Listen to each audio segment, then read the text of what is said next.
আসমানের ফেরেশতা জমিনের সকল মানুষ সকলে ঐক্যবদ্ধ হয়ে যদি একজন মুসলমানকে হত্যা করে, একজন মুসলমানকে হত্যার দায়ে সমস্ত আসমানওয়ালা জমিনওয়ালা কুল মখলুকাতকে আল্লাহ জাহান্নামে নিক্ষেপ করবে।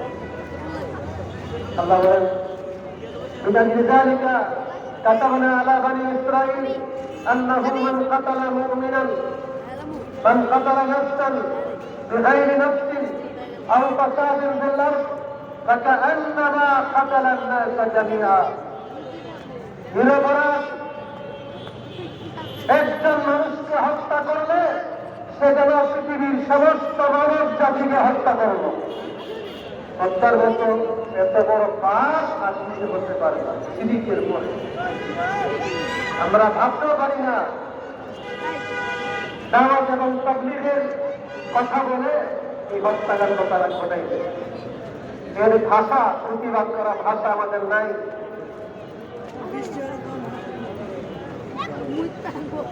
সরকারের কাছে আমরা দাবি জানিয়ে আসছি, সরকার আমাদেরকে প্রতিশ্রুতি দিয়েছেন। আমরা এখন আবার পরিষ্কার ঘোষণা করতে চাই, তাদেরকে অনতিবিলম্বে গ্রেফতার না করলে আমরা কঠিন কর্মসূচি দিতে বাধ্য হব। আমার আল্লাহ নবী তো দিনের কাজের জন্য দায়িত্ব দিয়ে গেছেন উলামায়ে কেরামদের। তাদের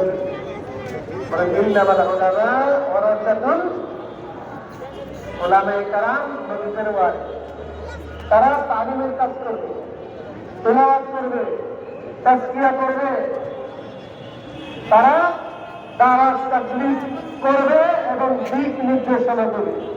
আমরা যারা উলামা ছাড়া দাওয়াতের কাজ করব, দ্বীনের কাজ করব, উলামাদের নেতৃত্বে করতে হবে, উলামাদের পরামর্শ ক্রমে করতে হবে।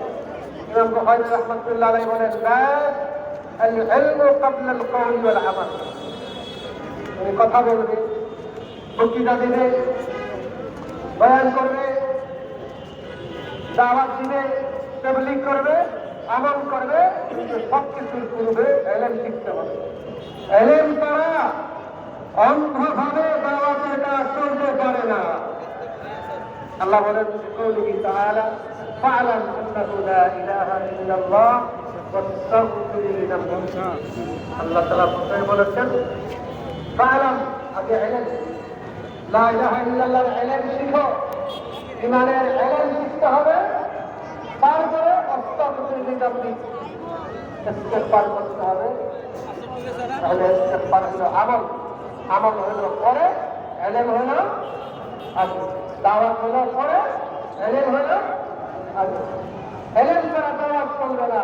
এই দাওয়াত হবে ভুল, সেই দাওয়াত হবে, আল্লাহ বলেন, কুল হাযিহি সাবিলি আদ'উ ইলাল্লাহ আলা বাসীরাতিন আই আলা ইলম।